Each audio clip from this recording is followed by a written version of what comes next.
السلام علیکم جانے جہاں میں خوش آمدید. جنت کے پتے بن امرا احمد ایپیسوڈ 46. جیسے کہ آپ لوگ جانتے ہیں پارٹ 2 سٹارٹ ہو چکا ہے، تو یہاں پہ تمام بات ہوگی جہان سکندر کی لائف کے بارے میں، اور اس سین میں بھی جہان سکندر کے بچپن اور اس کی جو یادیں ہیں ان کے بارے میں بات ہو رہی ہے. بچپن کی یادیں اس کے ذہن میں بہت ٹوٹی پھوٹی لیکن بکھری اور مدم مدم سی تھیں.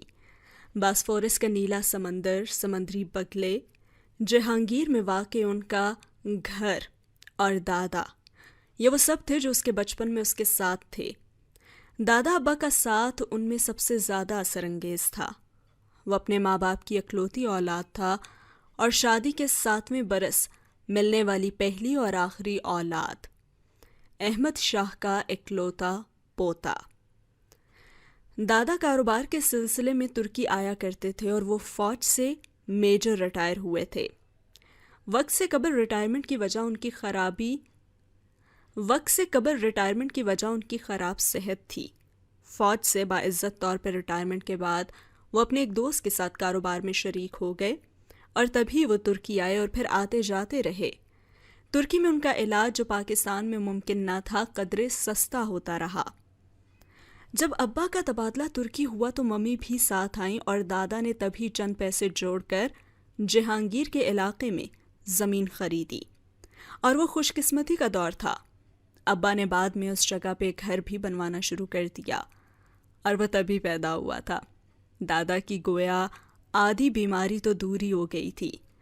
وہ تب بہت خوش رہا کرتے تھے اور باقی بچی آدھی بیماری کے بہترین علاج کی سہولتوں کے باعث وہ استنبول نہیں چھوڑ سکے تھے. اس وقت سلطنت ترکیہ اتنی ترقی یافتہ نہیں تھی اور ابھی پاپا کی حکومت آنے میں کئی دہائیاں پڑی تھیں. پاپا یعنی کہ طیب اردگان. لیکن ترکی تب بھی بہت خوبصورت تھا. ابا واپس چلے گئے تھے لیکن ممی، دادا اور وہ ادھر ہی رہے تھے. دادا بگڑتی صحت کے باعث کاروبار میں بہت زیادہ فائدہ بھی نہیں حاصل کر سکے تھے، سو گھر کے حالات قدرے خراب ہوتے گئے. کچھ عرصہ قبل کی خوشحالی پھر روٹھ گئی اور ابا کی تنخواہ پہ گزارا کرنا تو بالکل ہی ناممکن سی بات لگتی تھی. اور پھر تبھی اس نے ممی کو کام کرتے اور کام کی تلاش کرتے اور پھر نوکری کرتے ہوئے بھی دیکھا. اس وقت وہ بہت چھوٹا تھا. وہ عمر جس میں محنت اور مشقت کے معنی سمجھ سے بالا تر ہوتے تھے. اس کی ممی ایک فیکٹری میں معمولی ملازمت کرنے لگیں اور پتہ نہیں وہ وہاں پہ کیا کام کرتی تھیں، لیکن ملک کے برے حالات کے باعث انہیں وہ نوکری تعلیمی قابلیت سے کم ہی تھی، اور گھر سے جیسے قسمت ہی روٹھ گئی تھے، سارے حالات خراب تھے. دادا ابا کو کاروبار میں شدید گھاٹا ہوا اور ناسازی صحت کے باعث ان کا کام کرنا نہ کرنا پھر برابر ہو گیا، لیکن وہ پھر بھی کام کرتے تھے. وہ محنت کرنے والے، مضبوط ہاتھوں والے، مشقت اٹھانے والے آدمی تھے. دیکھنے میں تو روبدار لگتے تھے لیکن بات کرنے پر اتنی ہی مہربان اور شفیق بھی تھے. اور جہان کو وہ کبھی بیمار نہیں لگتے تھے. روز صبح وہ اسے ساتھ لے کر واک پہ بھی جایا کرتے تھے، اور وہ خود تھک جاتا تھا لیکن اس کے دادا نہیں تھکتے تھے، کیونکہ وہ بہت مضبوط، بہت بہادر انسان تھے. وہ اس کے آئیڈیل تھے اور اس کے ہیرو تھے. لیکن پھر بھی برا وقت کم نہیں ہوا اور بڑھتا گیا. تو ایک روز اس نے دادا کو افسردہ دیکھا. جہانگیر والا گھر جنہوں نے بہت چاہ سے بنوایا تھا انہیں بیچنا پڑ رہا تھا. اور جب وہ واک کے لیے باہر نکلے تو اس نے اپنے دادا سے پوچھا بھی، دادا ہم وہ گھر کیوں چھوڑ رہے ہیں؟ وہ اس وقت ان کا ہاتھ پکڑ کر چلتا تھا اور اس نے گردن اٹھا کر ان کو دیکھتے ہوئے پوچھا تھا، اور انہوں نے بڑے ملال سے اس کو دیکھا لیکن بولے تو آواز مضبوط تھی، یہ گھر بہت بڑا ہے نا، ہماری ضرورت سے بھی زیادہ، تو اس کو بیچ کر ہم کوئی چھوٹا سا گھر لے لیں گے. اچھا تو کیا ہم نیا گھر خریدیں گے؟ نہیں بیٹا، ابھی تو ہم افورڈ نہیں کر سکتے، لیکن یہ بات تم اپنی ماں سے مت کرنا. تم تو جانتے ہو نا کہ یہ جان کر وہ بہت غمگین ہو جائیں گی. اور کیا تم کو راز رکھنے آتے ہیں میرے بیٹے؟ انہوں نے اس سے پوچھا تو اس نے فوراً اس بات میں سر ہلا دیا. جی دادا، مجھے راز رکھنے آتے ہیں. اور پھر اس کے بعد انہوں نے جہانگیر کو چھوڑ دیا اور وہ سمندر کنارے ایک قدرے خستہ حال جگہ پہ آ بسے۔ یہاں ان کا گھر چھوٹا تھا اور پہلے سے کم تر تھا، کرائے کا گھر تھا۔ تب اس کے قریب پھیلا ساحل سمندر آج کی طرح خوبصورت پختہ فٹ پاتھ سے مزین نہیں ہوتا تھا، بلکہ وہاں پتھروں کا کچا پکا سا ساحل تھا اور بگلے ہر وقت وہاں پھڑپھڑاتے ہوئے اڑتے رہتے۔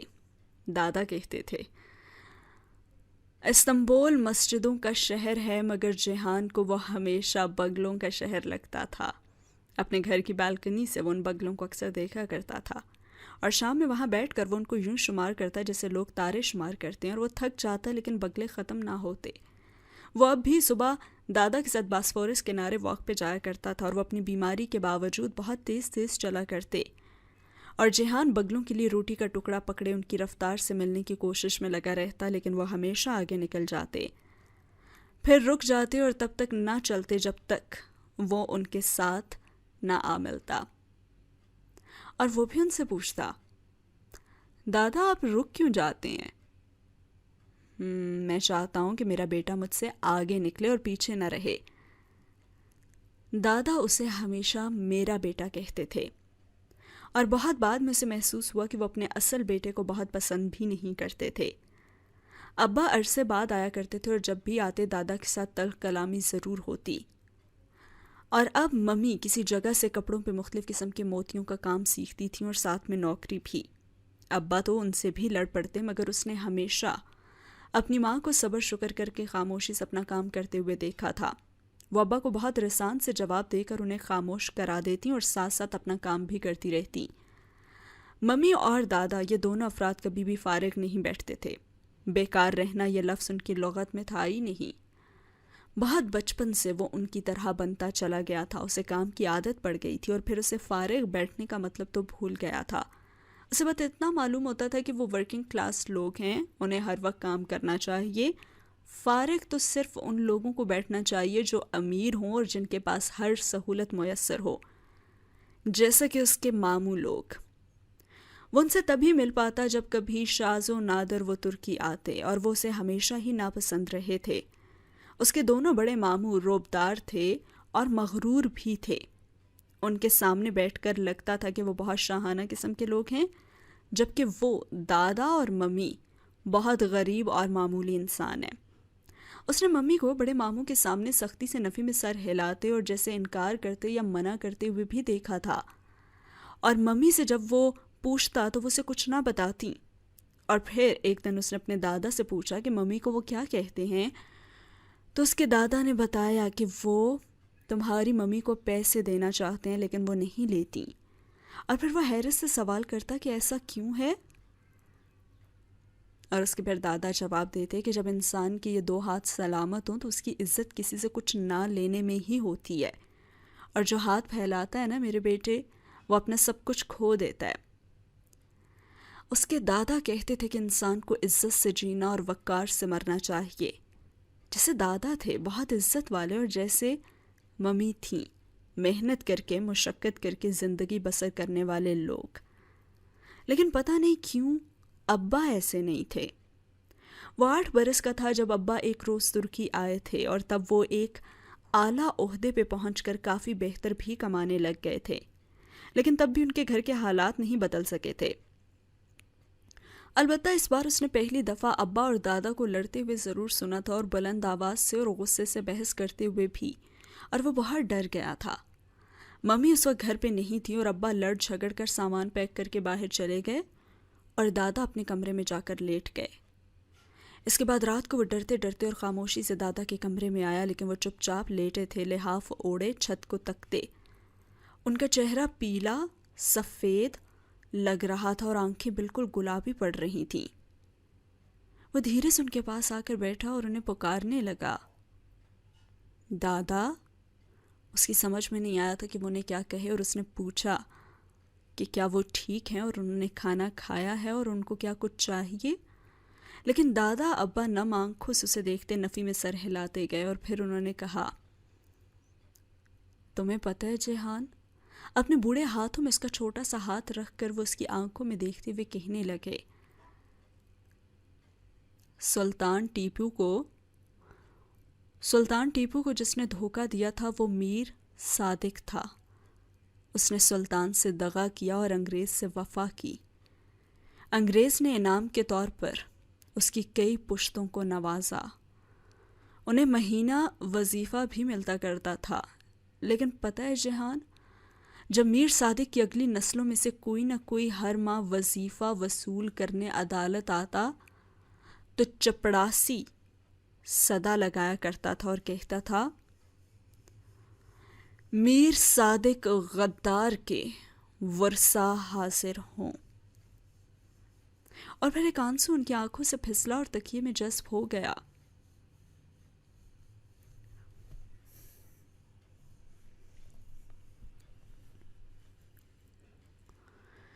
میرے بیٹے، میری بات یاد رکھنا، جیسے شہید قبر میں جا کر بھی سینکڑوں سال زندہ رہتا ہے، ایسے غدار کی غداری بھی صدیوں یاد رکھی جاتی ہے۔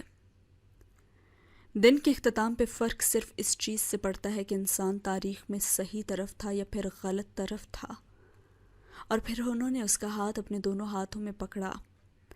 جہان کو آج بھی یاد تھا کہ دادا کے ہاتھ اس روز کپ کپا رہے تھے، اور پھر انہوں نے اس سے کہا تھا کہ میرے بیٹے، مجھ سے ایک وعدہ کرو گے کیا؟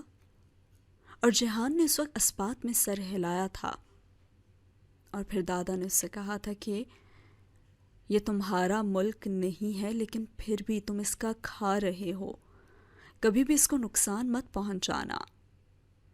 لیکن وہ جو تمہارا ملک ہے نا، جس نے تمہیں سب کچھ دیا ہے اور تم سے کچھ نہیں لیا، اس کا کبھی کوئی قرض آ پڑے تو اسے اٹھا لینا۔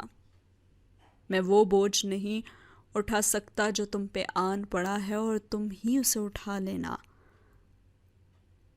اور پھر انہوں نے لحاف میں جیسے جگہ بنائی تھی اور اسے کہا کہ آؤ میرے پاس لیٹ جاؤ، اور وہ وہیں دادا کے بازو سے لگا ان کے لحاف میں لیٹ گیا، اور دادا بہت گرم ہو رہے تھے اور ان کا بستر بھی گرم تھا اور ان کی آنکھیں بند ہونے لگیں، اور تبھی وہ بھی سو گیا۔ اور جب وہ صبح اٹھا تو اس نے دیکھا کہ دادا فوت ہو چکے تھے، اور اس روز وہ بہت رویا تھا اور ممی بھی بہت روئی تھیں۔ اس نے پہلی بار جانا تھا کہ موت کیا ہوتی ہے اور موت کی شکل اور حیت کیا تھی۔ وہ کچھ نہیں جانتا تھا سوائے اس کے کہ موت بہت سرد ہوتی ہے، بالکل دادا کے جسم کی طرح۔ اس نے بہت بار ان کا ماتھا، ان کی آنکھیں اور ہاتھوں کو چھوا، لیکن وہ برف ہو رہے تھے، بالکل سرد اور ساکن۔ اور اسی شام ایک سمندری بگلا ان کی بالکنی میں آ گرا تھا، اور وہ بھی زخمی تھا، اور جب تک اس نے اسے دیکھا تھا وہ مر چکا تھا۔ اور پھر جہان نے اسے دونوں ہاتھوں میں پکڑ کر دیکھا تو وہ بھی سرد تھا، سرد اور سخت۔ ہاں، یہی موت تھی۔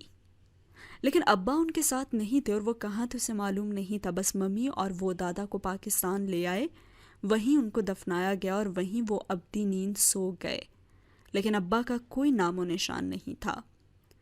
اور ممی ان دنوں بہت غمزدہ رہتی تھیں۔ غم تو بہت سے تھے، مگر تب وہ ان کی شدت کو نہیں سمجھتا تھا۔ وہ اپنے بڑے ماموں کے گھر پہ تھا جب ایک روز ممی نے اسے بتایا کہ وہ اس کا نکاح ماموں کی بیٹی سے کر رہی ہیں۔ اور پھر جہان نے اپنا پسندیدہ سوال کیا تھا کہ کیوں؟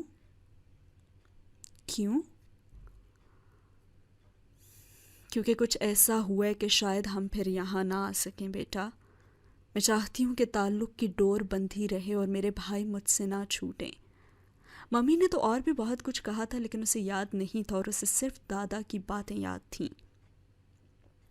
ماموں کا گھر، ممانیاں اور ان کے بچے، اسے کچھ بھی اچھا نہیں لگتا تھا، اور وہاں رہ کر تو اسے مزید احساس دلایا جاتا تھا کہ وہ ان سے کم تر ہے، اور وہ بہت حساس ہوتا جا رہا تھا۔ اسے یاد تھا وہ اس روز فرقان ماموں کے کچن میں پانی لینے آیا تھا جب اس نے اپنے تھوڑے سے بڑے داور کو غصے سے فریج کا دروازہ بند کرتے ہوئے دیکھا تھا، اور وہ کہہ رہا تھا کہ نہیں، مجھے انڈا ہی کھانا ہے، اور سائمہ ممانی اس کو اصرار کر کے منانے کی کوشش کر رہی تھی، لیکن وہ بگڑے انداز میں ضد کر رہا تھا اور کہہ رہا تھا کہ کیوں انڈے ختم ہو گئے کیا، اور میرے لیے انڈے کیوں نہیں بچے؟ اور پھر اس کی نگاہ جب دروازے میں کھڑے گہرے بھورے بالوں والے لڑکے پہ پڑی تو اس کی آنکھوں میں مزید غصہ آ گیا تھا، اور اس نے کہا، ہاں، یہ لوگ ہمارے گھر کے سارے انڈے جو کھا جاتے ہیں، اور یہ کیوں آئے ہیں ہمارے گھر؟ بس کرو بیٹا، کوفتوں میں ڈال دیے تھے اس لیے ختم ہو گئے ہیں، میں منگوا دیتی ہوں ابھی۔ ممی ممانی نے پتہ نہیں اسے دیکھا تھا یا نہیں، لیکن وہ فوراً پلٹ گیا تھا اور اسے اپنے اندر سے ایک ہلکی سی آواز آئی تھی جو انڈے کو ضرب لگا کر توڑنے کی ہوتی ہے اور جو کسی کی عزت نفس مجروح کرنے کی ہوتی ہے۔ اس روز کھانے میں نرگسی کوفتے بنے ہوئے تھے اور اس کوفتوں میں انڈے دکھائی دیے تو اس نے پلیٹ پرے کر دی۔ رات کو بھی اس نے کھانا نہیں کھایا تھا اور اس کا اب ماموں کے گھر کسی بھی شے کو کھانے کا دل نہیں چاہتا تھا، اور انڈے تو کبھی بھی نہیں۔ ممی رات کو بہت حیرت سے اس سے وجہ پوچھنے لگیں تو اس نے صاف صاف وہ بتا دیا جو صبح ہوا تھا، اور ممی چپ ہو گئیں۔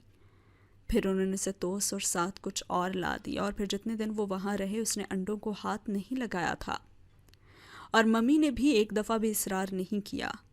وہ پہلے سے بھی زیادہ غمزدہ اب لگتی تھیں، اور جیسے وہ واپس آئے تو چند روز بعد ابا بھی آ گئے۔ وہ اب ان کے ساتھ رہتے تھے، مگر گھر کا ماحول بہت تلخ اور خراب ہو گیا تھا۔ ممی اور ابا کی اکثر ہی لڑائی ہو جاتی، ابا ہی بولتے رہتے لیکن ممی خاموشی سے کام کیے جاتی۔ اس نے بھی اپنی ماں کی طرح ہی عادت اپنا لی تھی اور وہ بھی خاموشی سے اپنی ممی کا ہاتھ بٹاتا رہتا تھا۔ اس کے بعد جلد ہی انہوں نے استنبول بھی چھوڑ دیا، اور صرف ایک گھر ایک شہر نہیں، انہوں نے بہت سے گھر اور بہت سے شہر بدلے تھے۔ وہ جیسے کسی سے بھاگ رہے تھے، اور کس سے اور کیوں یہ وہ نہیں جانتا تھا، لیکن اس نے ابا کو پھر ہمیشہ ہی پریشان اور مضطرب دیکھا تھا۔ زیادہ عرصہ نہیں گزرا، وہ 10 برس کا ہی تھا جب اس نے جان لیا کہ ابا کس سے بھاگتے تھے، اور یہ اس نے تب جانا جب اس نے دنیا کا سب سے خوبصورت آدمی دیکھا۔ ان دنوں وہ انطاکیہ میں ہی تھے۔ ابا کے ایک دوست کے فارم ہاؤس میں 2 کمرے ان کے پاس تھے، اور ممی ان لوگوں کے باڑے اور کھیت میں کام کرتی تھی۔ وہ فصل کے دن تھے۔ انطاکیہ میں کٹائی کے موسم کی خوشبو بسی تھی، اور فارم کی چھتوں پہ چڑھ کر دیکھو تو دور شام کی سرحدی باڑ دکھائی دیتی تھی۔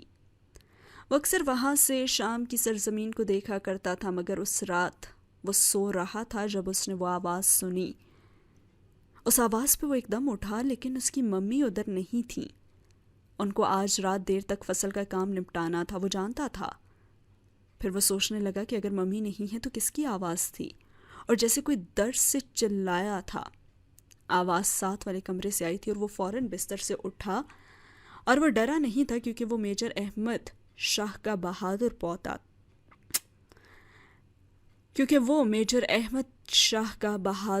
پوتا تھا۔ اس نے سلیپرز پہنے اور دروازہ کھول کر باہر آیا۔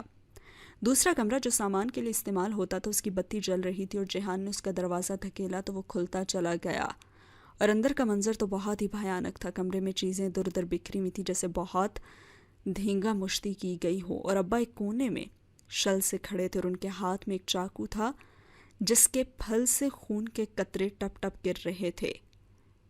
وہ خود بھی جیسے شاکڈ سے ہوئے سامنے فرش پہ دیکھ رہے تھے جہاں کوئی اوندھے منہ گرا ہوا تھا۔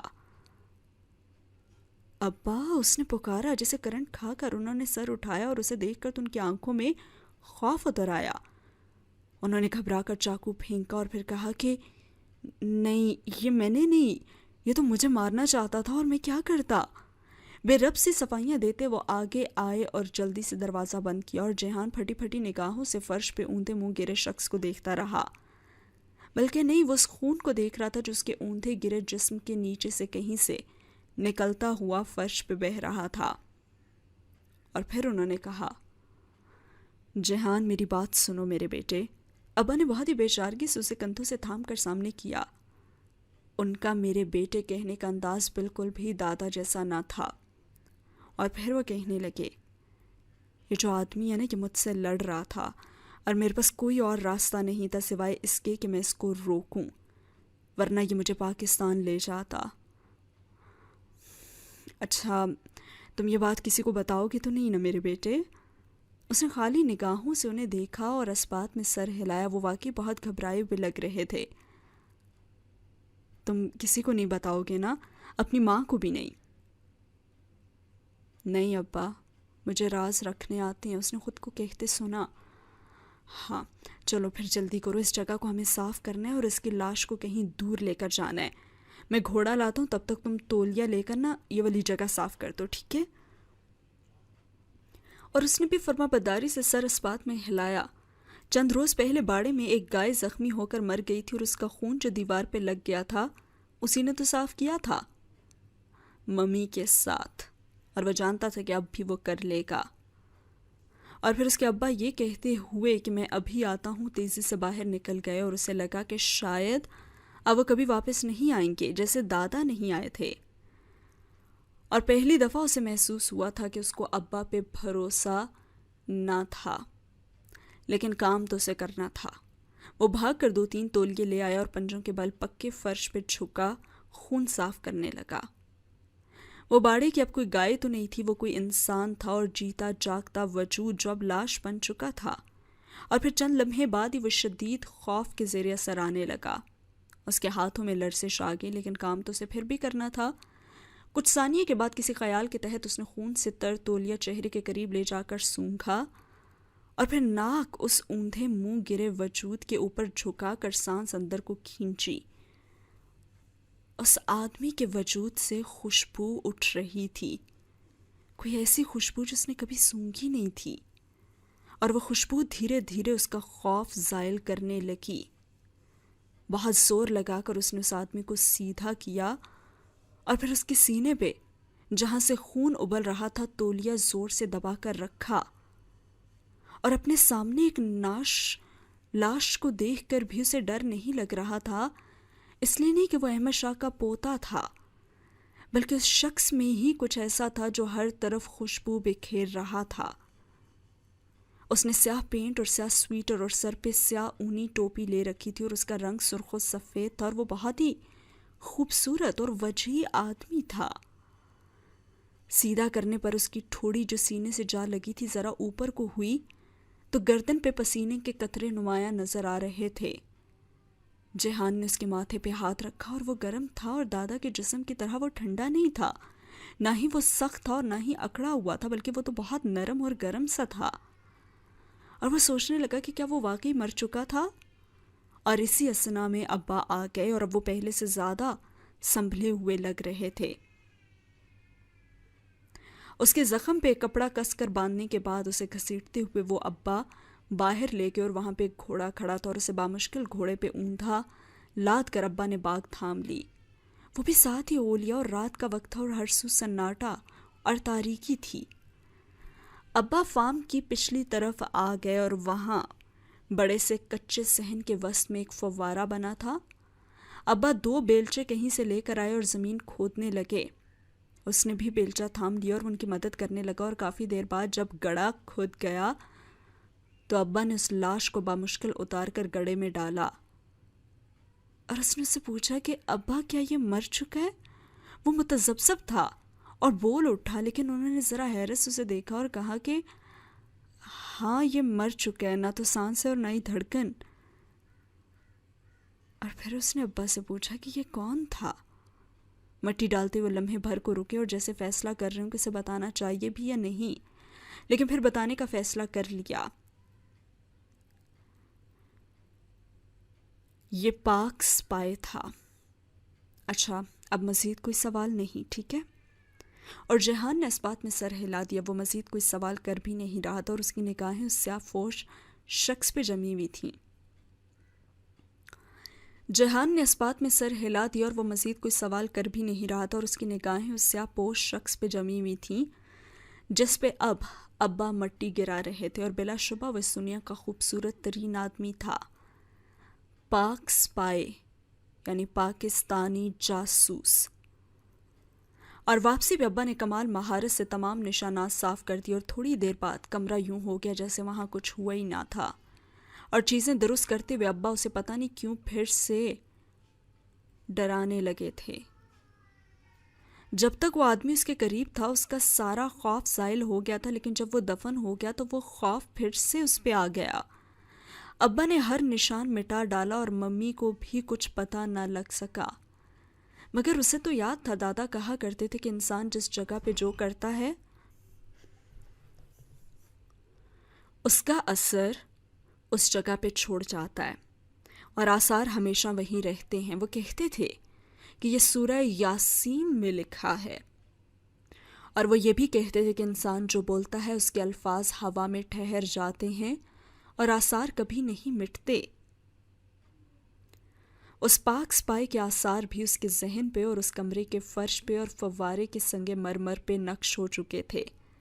اگلے 3 روز وہ بخار میں مبتلا رہا اور ایک عجیب سا احساس کہ کوئی اسے پکار رہا ہے اور فوارے کے ساتھ کچے صحن کی قبر سے اسے کوئی آواز دے رہا ہے۔ وہ کہہ رہا ہے کہ اس کا بدلہ ضرور لیا جائے گا، اور یہ احساس تو ہر شے پہ حاوی تھا۔ تب پہلی دفعہ اس نے وہی منظر خواب میں دیکھا۔ اس نے دیکھا کہ حقیقت میں وہ اسے دفنا کر آئے تھے، لیکن خواب میں ہمیشہ یوں دکھائی دیتا کہ جب وہ دفنا کر پلٹے تو وہ قبر سے اسے پکارتا تھا۔ خوبصورت سحر انگیز سی آواز تھی اس کی، لیکن الفاظ اس کے سمجھ میں نہیں آتے تھے۔ وہ بہت مدھم اور مبہم سا کچھ کہتا تھا اور وہ کبھی نہ جان پایا کہ وہ کیا کہتا تھا، لیکن تب بھی اسے لگتا تھا کہ شاید وہ بتا رہا ہے کہ وہ اس کا بدلہ ضرور لے گا۔ اس کے بعد وہ لوگ جلد ہی انطاکیہ چھوڑ کر ادا چلے آئے۔ یہاں سے وہ کچھ عرصے بعد کونیا منتقل ہو گئے، اور جب وہ 12 برس کا ہوا تب 4 برس کی خانہ بدوشی کے بعد وہ استنبول آئے تھے، اور ممی نے بتایا کہ اب انہیں حکومت نے اجازت دے دی ہے اور یہ کہ اب وہ آرام سے استنبول میں رہ سکتے ہیں۔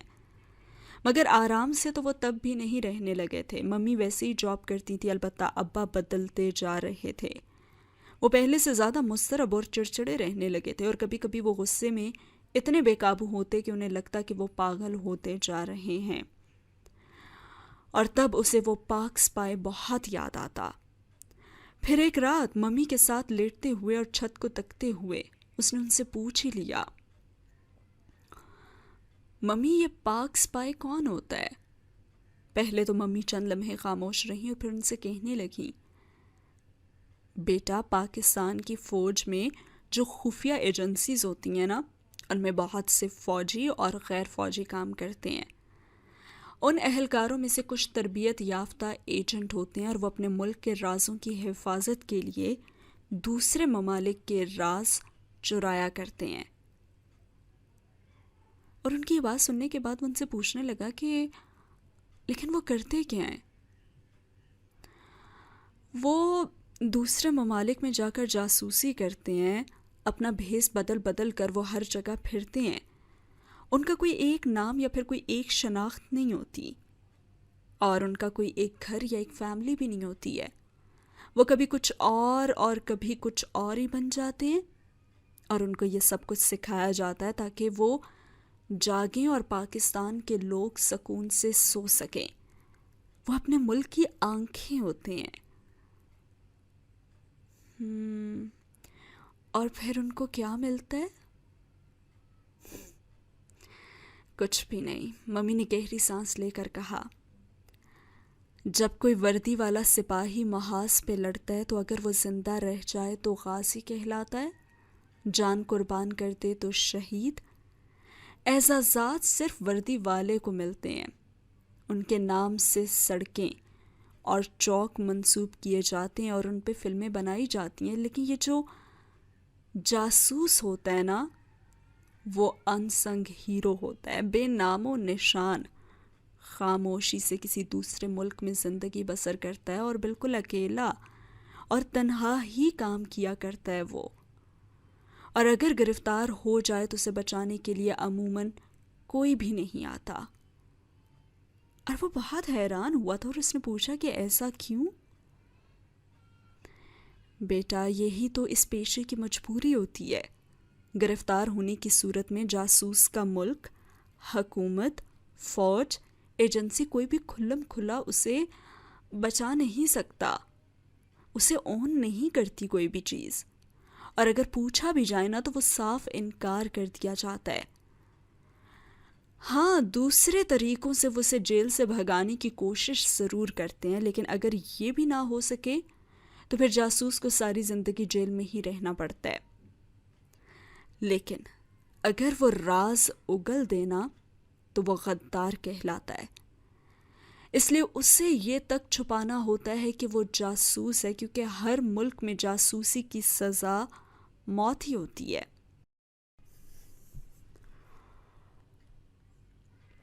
پھر اگر اس پہ جاسوسی ثابت ہو جائے نا تو اسے مار دیا جاتا ہے اور اس کی لاش کہیں بے نام و نشان دفن کی جاتی ہے یا پھر کسی بھی طرح ڈسپوز آف کر دی جاتی ہے. اور بعض دفعہ کتنے ہی عرصے تک اس کے خاندان والوں کو بھی پتہ نہیں چلتا کہ وہ کہاں ہے اور اس کا تو جنازہ تک نہیں پڑھایا جاتا. اور اب اس کی آنکھوں کے سامنے انطاکیہ میں فوارے کے ساتھ کھودی کی قبر گھوم گئی اور بے نام و نشان قبر. پھر تو اس کو کچھ بھی نہیں نہ ملا ممی. بیٹا، جو آدمی خود کو اس کام کے لیے پیش کرتا ہے وہ اس بات سے واقف ہوتا ہے کہ گرفتار ہونے یا پھر دیار غیر میں مارے جانے کے بعد اس کے ساتھ کیا ہوگا. اس کو تاریخ کبھی ہیرو کے نام سے یاد نہیں کرے گی، بلکہ اس کے ملک میں اس کی فائل پہ ٹاپ سیکرٹ یا کلاسیفائڈ کی مہر لگا کر بند کر دیا جائے گا.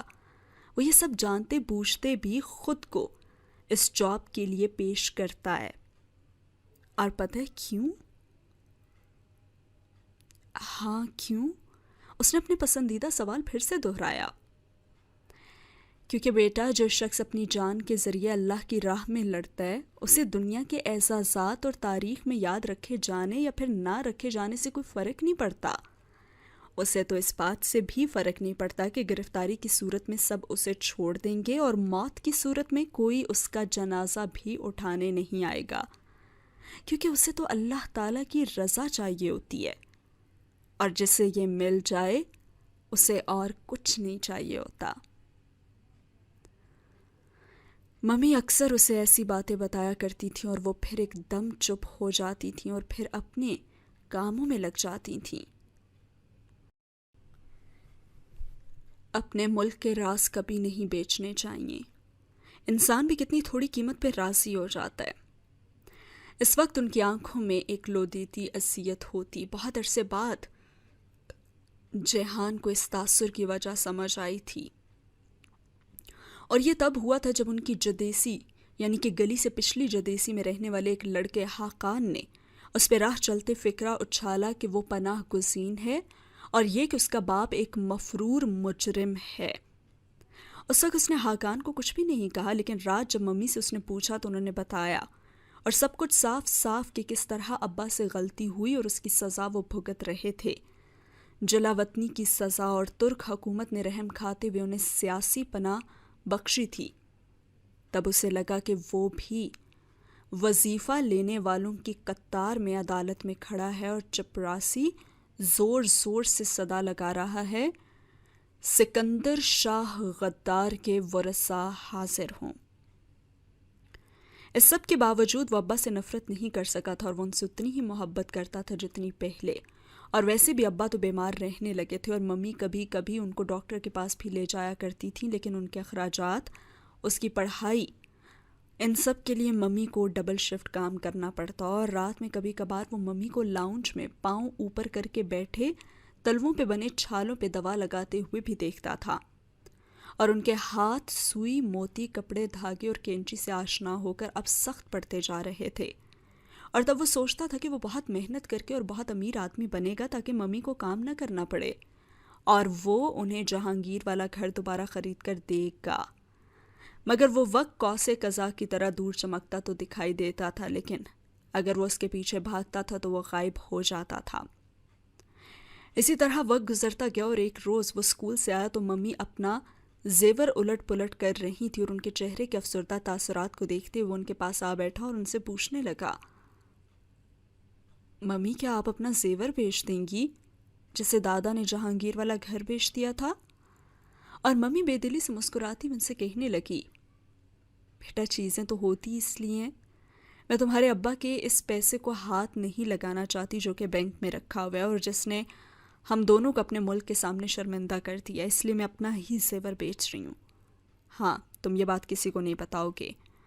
کیا تمہیں راز رکھنے آتے ہیں جیہان؟